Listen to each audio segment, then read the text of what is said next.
The 9th of July, Rabbi Moore, Parsha Hashavua with Rashi, Chukas.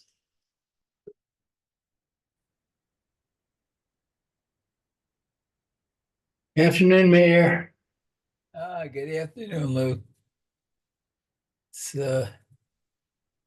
see Chumash. Chukas. Okay.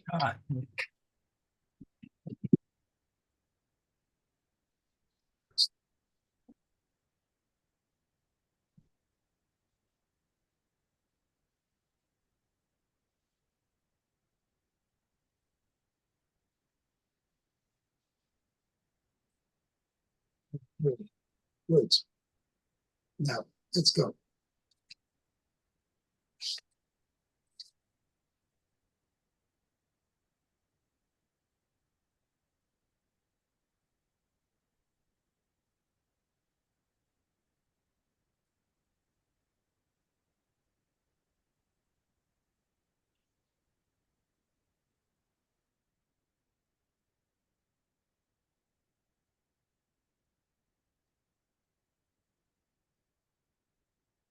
Hey.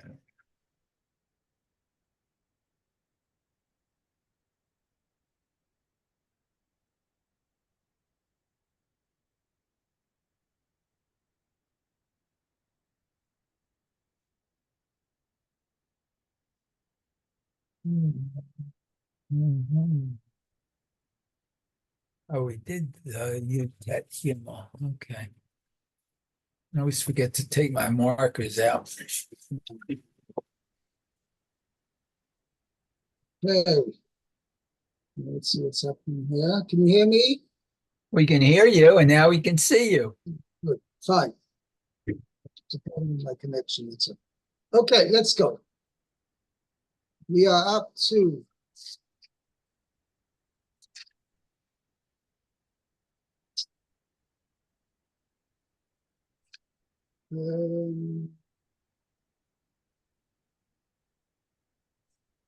Pasuk. 1 second. It's the test. We're up to Pasuk Yud. It's your turn. Oh, Yud. 1 second. We learned.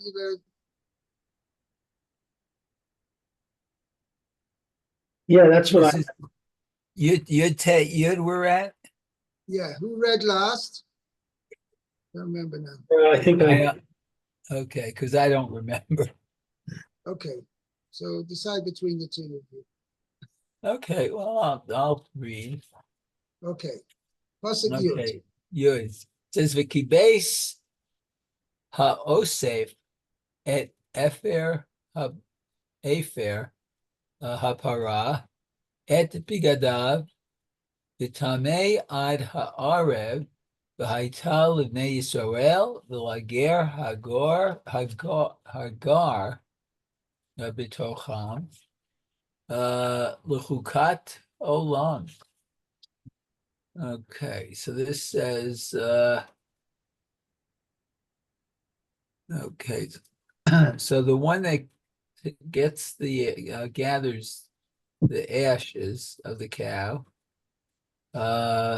has to keep bases, usually launder his clothing, and it'll be impure until evening. Okay. I live nay. And it will be for the children of Israel and for the convert who lives within this eternal statute.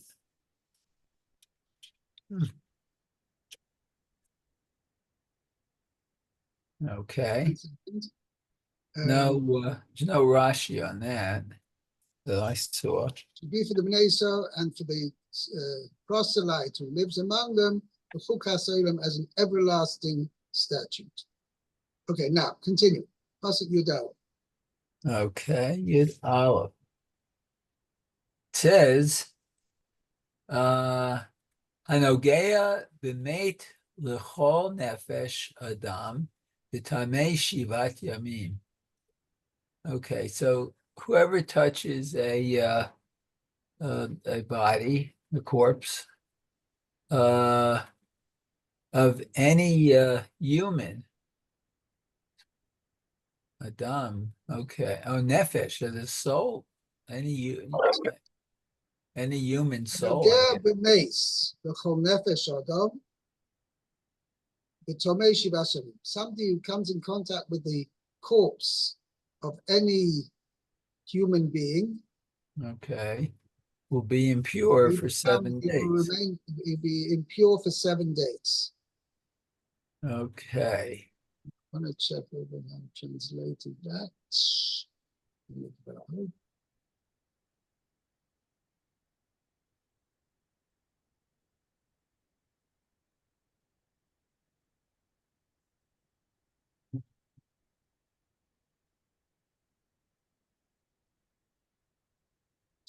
One second.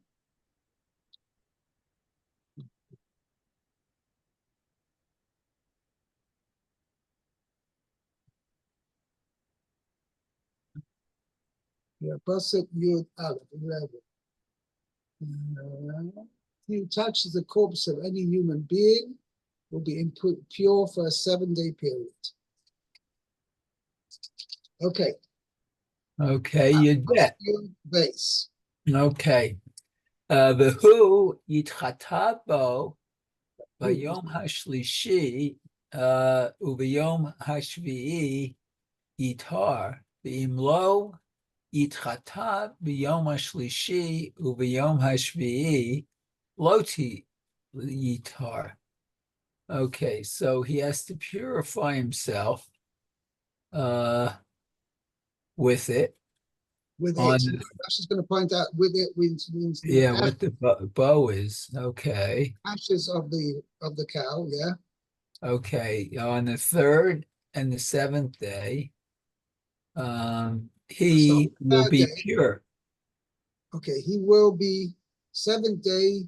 So this is actually a major discussion how to translate this pasuk, Oh, particularly the first part of the pasuk, because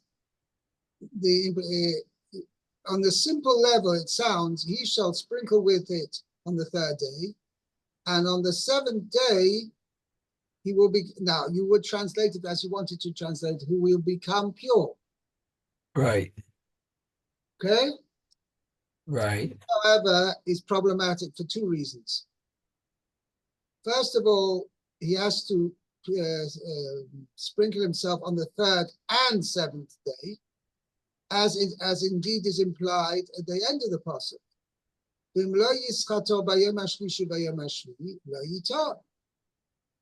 Uh-huh. If he doesn't sprinkle himself, right, on the 3rd and the 7th day, then he will not become pure. He will not be purified. Uh-huh. Okay?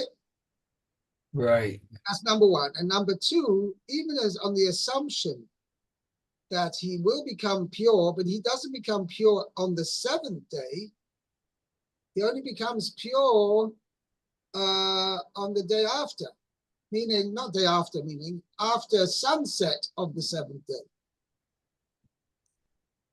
Uh-huh. So he doesn't become pure on the 7th day. So if anything, what about Yom HaShvi Yitar can mean that it refers to immersing himself on the 7th day. Even if it's not referring to sprinkling himself with the ashes of the Parah Adumah, right? But it means Vayom HaShvi Yitar, on the 7th day he shall be purified. Oh, okay. Now, and that can refer to either the sprinkling of the Mei Chatos, or it can also refer to the immersing himself in a mikveh, because somebody who requires sprinkling himself with the waters of the Parah Adumah, the waters with the ashes of the Parah Adumah, on the 3rd and 7th day, but that's not enough. And on the seventh day, he has to also immerse himself in a mikveh, as is indicated.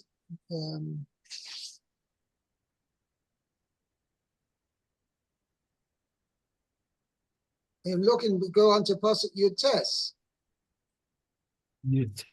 Okay, let's see.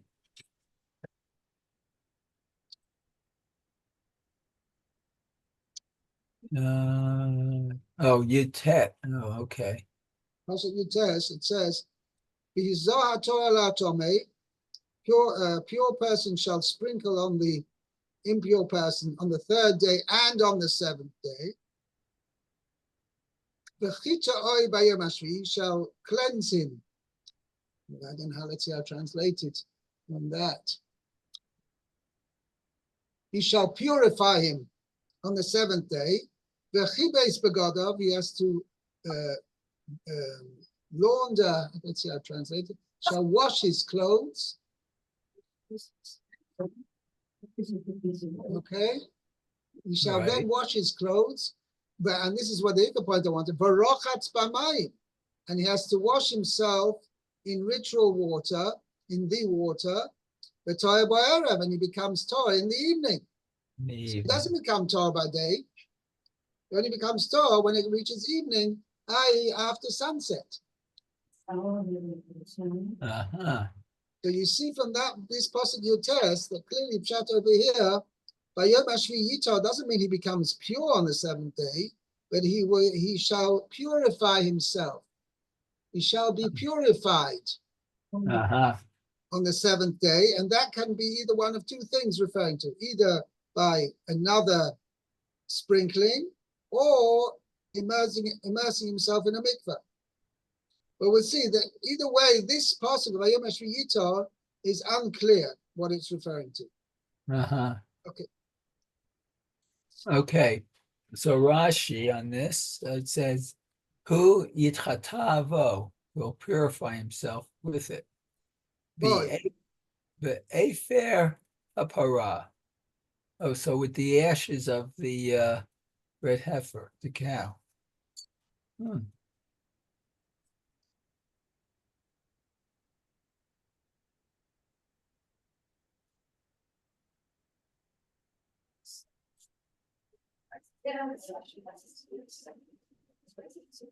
Oh, so hold it. Hey.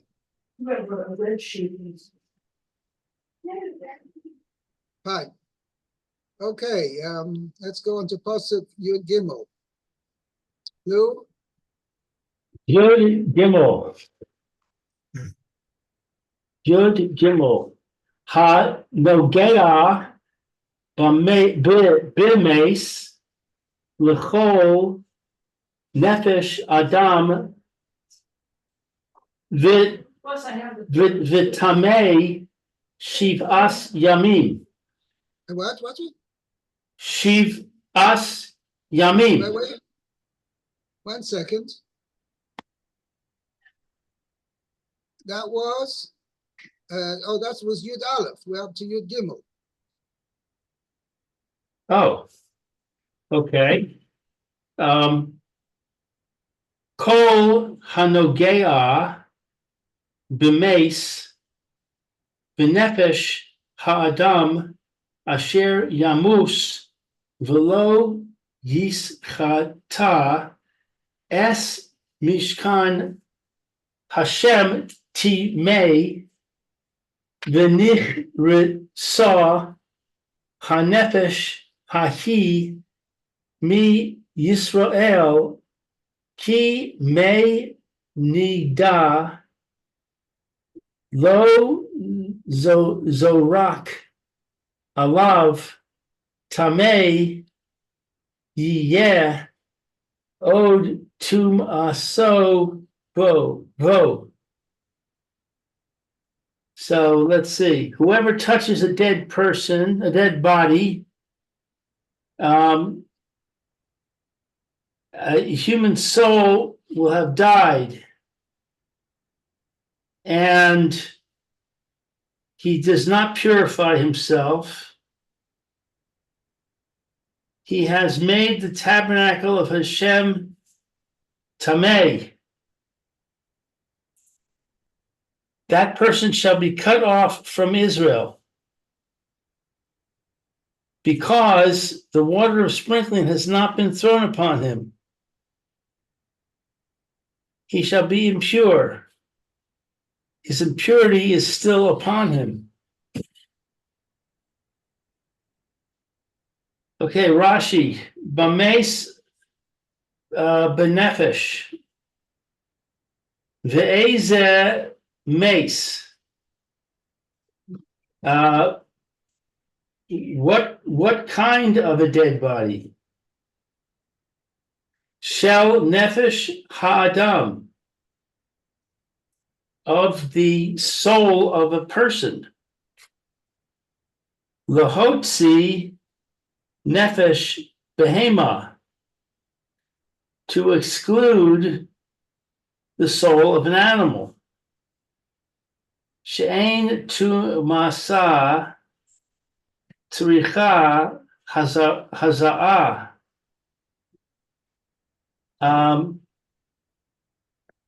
That its impurity does not require sprinkling. Yavar acher, alternatively, benefesh, a soul, zo revi'is dam. This is even a referring to, revis of blood. right, meaning it's coming to tell you, even if he doesn't actually come in contact with a corpse. So it's clear with the Apostle saying, Kol hanoger b'meis, anybody who comes in contact with a corpse, or even benefesh adam, or even the soul of a person, which is a revius measure, a quarter of a loig measure of blood, right? Below yischato, then, okay, so let's continue what the deposit means. Yeah. And does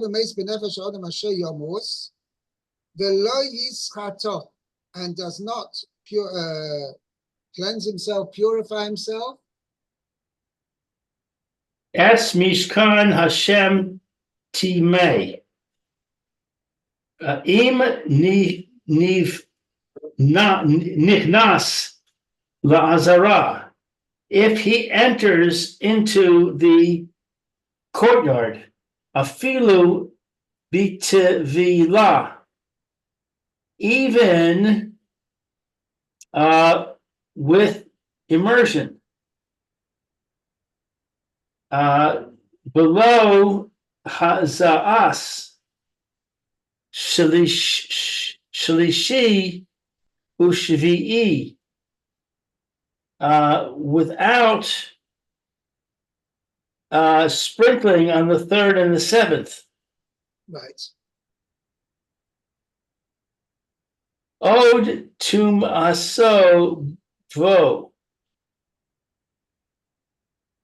Right. Further, his His impurity is still with him. Right.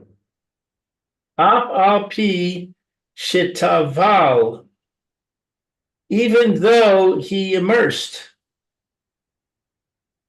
Right. But since he didn't do the sprinkling on the third and seventh day, then he's not considered pure.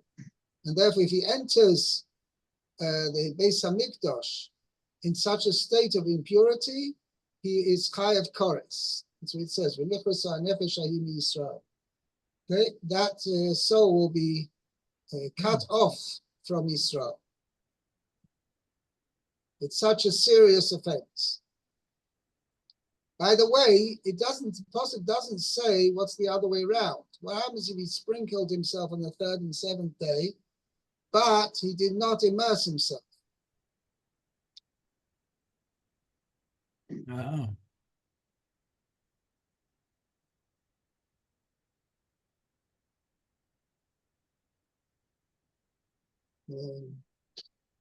Second.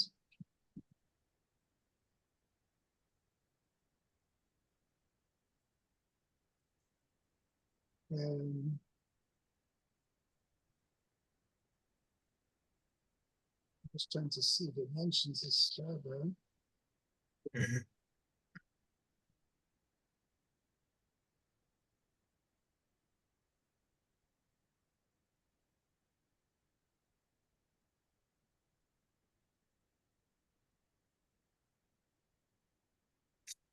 Yeah. Okay.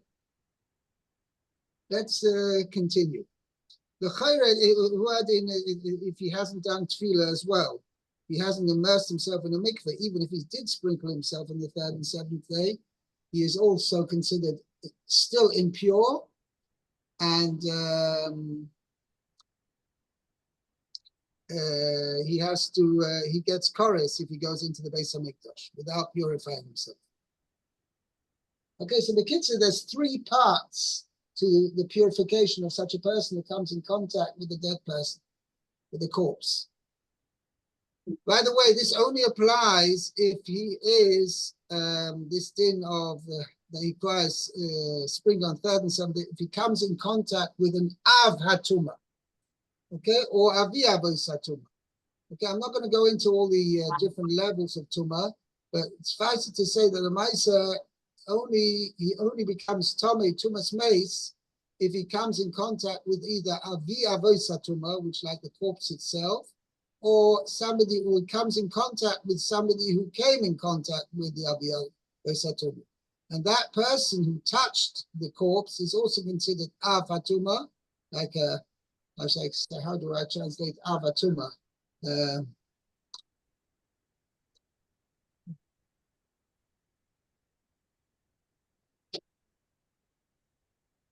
Literally means a father of Tuma. It means he's like a main source of Tuma. Whereas a Risha means like he's being tagged along with from the Av. He became impure Tome from the Av. Okay? Okay, let's continue. Okay. Let's see. Zota Torah. Yeah, you Dalit. You doubt. Excuse me. Okay. Zot HaTorah Adam ki amut ba'ohel kol haba el ha'ohel v'chol asher ba'ohel yitma shivat yamim. Okay, so this is a teaching about This is a the man. law. This is the The law. Okay. The law that when a man dies, will die in a tent. Okay. Anyone who comes to the tent. anybody who enters. Oh, enters. Oh, okay. Now this is interesting. How do I translate it? In a tent. Okay, it's not actually really a tent, but anyway, for our translation purposes, we'll call it a tent. Oh, okay. Oh, Because it means in any building. Ohel is anything with a roof then on it? Right, yeah. Oh, okay. Okay. So let's see. All who come to it. V'chol asher ba'ohel. And anyone who is in it, okay, Yitama will be impure for 7 days. Okay. So it says, Kol haba el ha'ohel. Anyone who comes to the tent. Be'od shehamet tocho. Oh, while the corpse is still within it. Right. So as soon as they take the corpse out, the impurity goes away. Is that what it's? Technically, yes. Okay. So for instance, I mean, I'll give an example. A hospital, right? So if Right. there's a dead person in the hospital, in that particular same covered area, so a Kohen is not allowed, and this particular Kohenim are forbidden to make themselves Tomei, even today.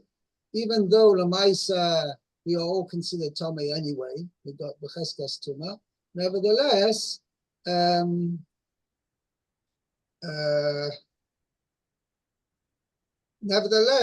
we a Kohen, we're not allowed to make ourselves more Tomei than necessary. Okay? Than what we are already. A Kohen is forbidden. Non-Kohen, that doesn't matter. Somebody who's a Kohen is not allowed to make himself more Tomei than he, or further Tomei than he is already. Okay? That's why Kohanim have to be careful going into hospitals, etc., any place where there's a dead person. Yeah, usually there's a sign that lights up if there's a. Yeah, if there's a Kohen, yeah. But I mean, I tell you from my own experience. Unfortunately, when my mother, Alaa Shalom, passed away, it was just about 6 months ago, and when my mother-in-law passed away, which was 6 weeks after that.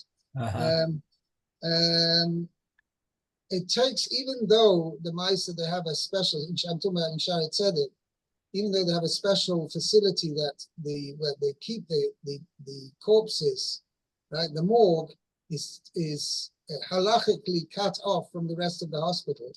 So therefore it's not a problem if corpse is in a morgue. There's no problem with a Kohen entering the hospital. But till the dead person gets to the morgue, travels through the hospital, it can be a major problem. Right. Wow. Okay.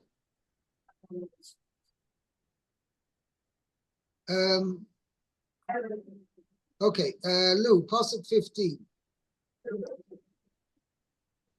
15. V'chol kli fatuach asher. Yeah, fasuach. Totally fasuach. I have no dagesh. Right. Fasuach. Pa, you're saying pa or fa? Fa. Fasuach. Right. Asher ein tamid pasil alav tamei hu. So let's see.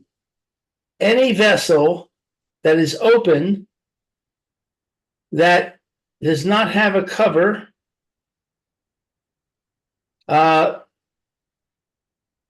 fastened upon it, it's tamei. Okay, Rashi says, "V'chol kli fasuach bichli heres ha kasuv midaber." The verse speaks of an earthenware vessel. She'ein mikabel tum'ah migabo, which does not receive tuma through its outer surface. Ela mitoicha. Tocha, except through its inner surface. Right. But only mitoicha from its inside. So its inner surface. It's not quite the right word. From its inside. The pichach, therefore, im ein megufas te midaso pesula alav yafeh. If the ceiling of its cover is not fastened onto it well, By the way, sealing is not C-E-I. It's seal. It's S-E-A-L. S-E-A-L. Right? right? Okay? So I would not have used the word sealing. I mean, seal. It's seal. Okay? Yeah, I translated it as, sealing material. yeah, I always said, therefore, if the cover that seals it is not sealed over it firmly, it becomes impure.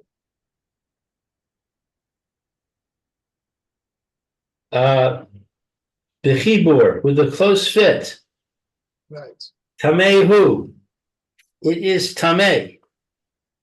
Ha im yesh tamid pasil alav. But if there is a cover fastened upon it, tahor, it is tahor, And it remains pure. Right. remains tahor. Pasil, fastened.